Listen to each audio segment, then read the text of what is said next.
প্রচুর সম্পদের মালিক হবা তোমরা, এটা আমার আশঙ্কা। আমি এই আশঙ্কা করি না তোমরা গরিব হবা, বরং আমি এই আশঙ্কা করছি অতীতের মানুষের মতো তোমাদের প্রচুর সম্পদ হবে। তারপর কি আশঙ্কা করি জানো? ফাতানাফাসুহা কামা তানাফাসুহা। আমার আশঙ্কা তারা যেমন সম্পদের প্রতিযোগিতা করছে তোমরাও সম্পদের প্রতিযোগিতা করবা, এটা আমার আশঙ্কা। রাসূলুল্লাহ সাল্লাল্লাহু আলাইহি সাল্লাম এই কথা বলার পর শেষের দিকে বলেন, শোনো তোমরা, আমি যে আশঙ্কা করছি তোমরা সম্পদের প্রতিযোগিতা করবা, অতীত জামানার মানুষের মতো সম্পদের প্রতিযোগিতা করবা, এক পর্যায়ে সম্পদ কি করবে তোমাদেরকে জানো? নবীজি বলেন, ফাতুলহিয়াকুম কামা আলহাতুহুম। সম্পদ যেমন তাদেরকে আল্লাহ ভুলাইয়া দিছে, তোমাদেরকেও তোমাদের সম্পদ আল্লাহ থেকে দূরে সরাইয়া দিবে। নাউজুবিল্লাহ। হাদিস দ্বারা বোঝা যায় সম্পদ বেশি হওয়া দোষের না, কিন্তু সম্পদ বেশি হইলে যদি আল্লাহরে ভুলে যায় মানুষ, এটা দোষের। সম্পদ বেশি হয়ে যদি কারে ভুলে যায়? সম্পদ দিছে কে? এখন আল্লাহ ভুলে গেছে। নবীজি বলেন, আমার আশঙ্কা অতীত জামানার মানুষ যেমন সম্পদ পেয়ে প্রতিযোগিতায় নাইমা আল্লাহরে ভুলে গেছে, তোমরাও আল্লাহকে ভুলে যাবা, এটা আমার আশঙ্কা। আল্লাহ আমাদেরকে হেফাজত করে। তো এই কথাটাই আল্লাহ বললেন, আল্লাহকুমুত তাকাসুর। সম্পদের প্রাচুর্যের প্রতিযোগিতা তোমাদেরকে আল্লাহর ইবাদত থেকে দূরে সরে রাখছে, গাফেল করে রাখছে। কতদিন জানো? হাত্তা যুরতুমুল মাকাবির। কবরে যাওয়া পর্যন্ত এই অবস্থা চলে। মুসলিম শরীফের একটা হাদিস শোনেন, আমাদের মাদ্রাসার পাঠ্যপুস্তক অনুসারে 2958 নম্বর হাদিস, আর যারা মোবাইলে পকেটে রাখেন এই মোবাইল অনুযায়ী 7310 নম্বর হাদিস। আবার কইলা মিলেনি আছে অনেকে। তো মুসলিম শরীফের আপনারা যারা মোবাইলে অ্যাপস চালান সেটাতে 7310 দেখেন মিলবে 100%। আর আমাদের মাদ্রাসার পাঠ্যপুস্তক অনুসারে 2958 নম্বর হাদিস। এই হাদিসের মধ্যে আসছে রাসূলুল্লাহ সাল্লাল্লাহু আলাইহি ওয়াসাল্লাম বলেন, ক্বালা রাসূলুল্লাহ সাল্লাল্লাহু আলাইহি ওয়াসাল্লাম, ইয়াকুলু ইবনু আদম মালি মালি ওয়া হাল্লাকা ইয়া ইবনা আদম ইল্লা মা আকালতা আও লাবিস্তা আও তাসাদদাকতা। হাদিসটা মন দিয়ে শুনেন, আগে আমার সাথে বলেন। আদম সন্তান কয় আমার সম্পদ আমার সম্পদ, নবীজি কয় তোমার সম্পদ তোমার সম্পদ। একজনে কয় আমার বাড়ি আছে, আমার গাড়ি আছে, আমার মার্কেট আছে, আমার 10টা দোকান আছে। আদম সন্তান এগুলা বলে, নবীজি কয় থুর মিয়া, তোমার মাত্র 3টা জিনিস আছে। আমরা কই আমার 10 কাঠা জায়গা আছে, 20 বিঘা জমিন আছে, নবী কয় 3টা জমি। এবার মন দিয়ে শোনেন হাদিসটা, বলেন আমরা বলি আমাদের এটা আছে সেটা আছে, নবী কয় সম্পদ 3টা। বলেন কয়টা? 3টা। ক্বালা রাসূলুল্লাহ সাল্লাল্লাহু আলাইহি ওয়াসাল্লাম, ইয়াকুলু ইবনু আদম মালি মালি। আদম সন্তান কয় আমার সম্পদ আমার সম্পদ। ওয়া হাল্লাকা ইয়া ইবনা আদম মিন মালিকা ইল্লা মা আকালতা ফাআফনাইতা। ও আদম সন্তান, তোমার 3টা সম্পদ। 1 নাম্বার সম্পদ যা খাইলা, খাওয়ার পর শেষ করলা, পিছনের রাস্তা দিয়ে বের করলা, এটা তোমার 1 নাম্বার সম্পদ। যা খাইছেন এটাই সম্পদ, এটাই তো সম্পদ। 2 নাম্বার আওলা বিস্তাফা আবলাইতা, কাপড় পরতে পরতে পুরাতন হয়ে গেছে অথবা খাটো হয়ে গেছে, ছিঁড়ে গেছে, এখন আর পরো না, এই কাপড়ই তোমার সম্পদ। 3 নাম্বার আও তাসাদদাকতা ফাআমজাইতা, সদকা করতে করতে কিছু সম্পদ তুমি কমিয়েছিলা, তোমার মনে হচ্ছে তোমার সম্পদ কমে গেছে, আমি নবী বলে গেলাম তোমার এই সম্পদটা কমে নাই, এটাও তোমার সম্পদ, মরণের পর আল্লাহর কাছে পেয়ে যাইবা। সম্পদ কয়টা? আমরা কই অনেকগুলা, নবীজি কয় কয়টা? যা খাইছো, যা পরিধান করছো, না জান সদকা করছো, শেষ। আমাকে আপনাকে যখন কবরে নিবে, মনে করেন আগামীকালও যদি আমি আপনার কেউ মারা যাই, একটু পরে যদি আমাদের কেউ মারা যায়, বাসতলায় যখন আমাদেরকে এলাকাবাসী নিয়ে যাবে, নবীজি কয় জানো তোমার লাশের সাথে 3টা জিনিস কবর পর্যন্ত যায়। বলেন কয়টা? ক্বালা রাসূলুল্লাহ সাল্লাল্লাহু আলাইহি ওয়াসাল্লাম, ইয়াত্তাবিউল মাইয়িতা সালাসা। আল্লাহ নবী বলেন কবর পর্যন্ত মৃত ব্যক্তির সাথে 3টা জিনিস যায়। 1 নাম্বার আল আহাল, পরিবার যায়। 2 নাম্বার আল মাল, সম্পদ যায়। 3 নাম্বার আল আমাল, আমল নামা যায়। বলেন কবর পর্যন্ত আমার আপনার লাশের সাথে কয়টা জিনিস যাবে?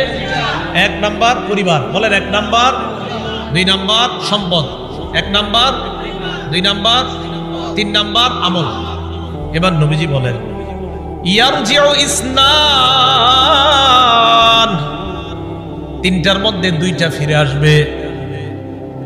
ইয়ারজিউল মাল ওয়াল আহাল, সম্পদ ফিরে আসবে, পরিবার ফিরে আসবে। ওয়ায়াবকাল আমাল, আমলনামা থেকে যাবে। আমার আপনার সাথে 3টা জিনিস যাবে, মাল যাবে, পরিবার যাবে, আর আমলনামা যাবে। নবীজি কয় আমলনামাটা ছাড়া আর সব চলে আসবে। আল্লাহ আমাদের সকলকে আমল বাড়ানোর তৌফিক দান করেন। গর্ব অহংকার ছেড়ে সম্পদ যদি কিছু হয় শুকরিয়া আদায় করার তৌফিক দান করেন। তাহলে বলেন তো আমার সম্পদ দেওয়ার মালিককে? সম্পদ পেয়ে মালিককে ভুলে যাওয়া যাবে? আল্লাহ কয় আল্লাহকুমুত তাকাসুর, প্রাচুর্যের প্রতিযোগিতা তোমাদেরকে আল্লাহ ভুলায় দেয়। তিরমিজি শরীফের বর্ণনা, 2308 নম্বর হাদিসের বর্ণনা। এই হাদিসের মধ্যে আছে কানা উসমান ইবনে আফফান রাদিয়াল্লাহু তাআলা আন ইদা ওয়াকাফা আলা কবরিন বাকা। ওসমান গনি যখন কবরের সামনে দাঁড়াইতেন কান্না শুরু করে দিতেন। হাত্তা ইয়াবুল্লা লিহিয়া, ওসমান গনি কানতে কানতে তার দাড়িগুলা ভিজে যাইতো। কিসের সামনে দাঁড়ায়? ফাকিলা লাহু, ওসমানকে বলা হলো তাজকুরুল জান্নাতা ওয়ান নার, আপনি জান্নাতের আলোচনা করেন, জাহান্নামের আলোচনা করেন। ওয়ালা তাবকি, তখন তো কান্দেন না। জান্নাত জাহান্নামের কত আলোচনা আপনি করেন, তখন আপনি কান্না করেন না। ওয়া তাবকি মিন হাযা, আপনি যখনই কবরের সামনে আসেন তখন কান্না করেন কেন? ওসমান গনি জবাব দেয় সামিআতু রাসূলুল্লাহ সাল্লাল্লাহু আলাইহি ওয়াসাল্লাম ইয়াকুল, আমি আল্লাহ নবীকে বলতে শুনলাম ইন্নাল কবর আউয়ালুল মানাজিলিল আখিরাহ। নবীজি বলেন ইন্নাল কবর, নিশ্চয়ই কবর, আউয়ালু মানাজিলিল আখিরাহ, কবর হলো আখিরাতের প্রথম ঘাঁটি। আমাকে আপনাকে বাসতলায় রেখে আসার পর আমার আপনার প্রথম ঘাঁটির নাম কবর। বলেন কি নাম? ফাইন্নাজা মিনহু ফামা বাদাহু আইসার। নবীজি বলেন কেউ যদি কবর থেকে রেহাই পেয়ে যায় পরের ঘাঁটিগুলা একেবারে সহজ হয়ে যায়। ওয়া ইন লাম ইয়ানজু মিনহু ফামা বাদাহু আশাদ, কবর থেকে যদি কেউ মুক্তি না পায় পরের ঘাঁটিগুলা কঠিন হয়ে যাবে। বলেন নাউজুবিল্লাহ। এরপর হাদিসের শেষে বলে ক্বালা রাসূলুল্লাহ সাল্লাল্লাহু আলাইহি ওয়াসাল্লাম, নবীজি বলেন মা রাআইতু মানজারান কাত্তু ইল্লা ওয়াল কবরু আফযাউ মিন। নবীজি বলেন শোনো, কবরের চাইতে এত ভয়ঙ্কর কোন দৃশ্য আমার জানা নাই। নবীজি বলেন কবরের চাইতে এমন ভয়ঙ্কর কোন দৃশ্য আমার জানা নাই। আল্লাহ আমাকে আপনাকে ওই প্রথম ঘাঁটিতেই যেন হেফাজত করে। চিন্তা করবেন মাঝে মাঝে শুয়ে যদি চোখটা লাগান, তো চোখ লাগাইলে দেখবেন কিচ্ছু দেখা যায় না। হ্যাঁ, কবরে যাবেন না, কিছু দেখা যাবে না, অন্ধকার। হ্যাঁ অন্ধকার, কবর যে অন্ধকার। ও আচ্ছা, কবর যে অন্ধকার এটাও হাদিসে আছে। কবর যে অন্ধকার এটা কোথায় আছে? হাদিসে। মুসলিম শরীফের 2104 নম্বর হাদিস, মাদ্রাসা পাঠ্যপুস্তক অনুসারে 956 নম্বর হাদিস। এই হাদিসের মধ্যে আসছে عن أبي هريرة رضي الله تعالى عنه قال أن امرأة سوداء كانت تقم المسجد أو شابا। একজন কালো মহিলা অথবা একজন কালো যুবক মসজিদ ঝাড়ু দিত। কি ঝাড়ু দিত? আপনারা ঝাড়ু দেননি মসজিদ? না, আপনারা শুধু মুয়াজ্জিন সাহেব আর খাদেমের অপেক্ষা থাকবেন, নিজেরা ঝাড়ু দিবেন। মসজিদ ঝাড়ু দিলে দিল সাফ হয়, পরিষ্কার হয়। এক কালো মহিলা অথবা একজন কালো যুবক মসজিদ ঝাড়ু দিত। ফামাতা, হঠাৎ মারা গেছে। মারা যাওয়ার পর সাহাবীরা কবর দিয়ে ফেলছে, নবীরে জানানোর প্রয়োজন মনে করে নাই। বিষয়টা এমন আর কি, ও মারা গেছে, আরে এটা নবীজির বলার কি আছে, কবর দিয়ে ফেলছে। নবীজি সাল্লাল্লাহু আলাইহি সাল্লাম প্রশ্ন করলেন, আচ্ছা ওই কালো মহিলাটা না কালো যুবকটা, হয়তো মহিলা হতে পারে না হয় যুবক, আচ্ছা ওই কালো যুবকটাকে দেখছি না কেন, কোথায় ওটা ঝাড়ু দিতে? সাহাবীগণ বললেন, হুজুর সে তো মারা গেছে। আচ্ছা মারা গেছে মানে? আফালা কুনতুম আযানতুমুনি, তো আমাকে জানাবা না তোমরা? হাদিসের মধ্যে আছে কান্নাহুম সাগগারু আমরাহা আও আমরা। সাহাবীরা বিষয়টা হালকা মনে করছে, তাই নবীরে জানায় না যে হুজুর একজন মারা গেছে, ঝাড়ু দিত, কবর দিয়েছে। নবীজি কো আমারে জানাইলা না কেন তোমরা? দুল্লুনি আলা কবরিহা আও আলা কবরিহি, তাড়াতাড়ি তার কবর আমারে দেখাও, নিয়ে যাও। ফাদাল্লুহু আলা কবরিহা আও আলা কবরিহি, আল্লাহ রাসূলকে তার কবরের কাছে নিয়ে যায়। নিয়ে যাওয়ার পর ফাসাল্লা আলাইহা, আল্লাহ রাসূল জানাজার নামাজ পড়লেন। আপনারা আবার এই আমল করেন নাকি? এটা রাসূলের জন্য খাস। জানাজার নামাজ পড়ার পর আল্লাহ নবী বললেন, ইন্না হাদিহিল কুবুর মামলুআতুন যুলমান আলা আহলিহা। আল্লাহ নবী বললেন, এই কবরগুলা অন্ধকারে পরিপূর্ণ।